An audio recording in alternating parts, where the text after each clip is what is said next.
कथाती अच्छे परे संबलपुर शीतल षष्ठी यात्रा थरे जे देखीचे सबु बछर निजर काम बुता सारी करी आसीचे। जुहार जेमा समली मुई आपण मान का स्नेहा तो आपण माने जानिथिबे जे एछे नाम शीतल षष्ठी यात्रा आके आसबार के जाउची। इटा होचे बुढ़ाराजा स्थानीय अंचल साहानी परिवार रो पहाड़ेश्वर बाबांकर विवाहर सबु सामान।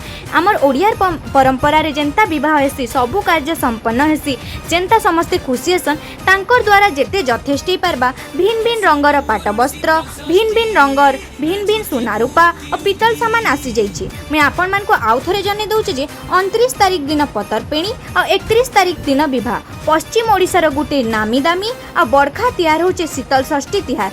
सबु यात्रा नो गुटे भिन्न यात्रा होचे शीतल षष्ठी तिहार। तो देखि पारुथिबे समस्ते केते खुशी ही जाइछन और भिन्न भिन्न जगारू भिन्न भिन्न रिपोर्टर दादा माने भी आसी जाइछन। The Sheetal Shashthi Yatra famous in Paschim Odisha Sambalpur, the biggest festival celebrate in divine marriage of Lord Shiv.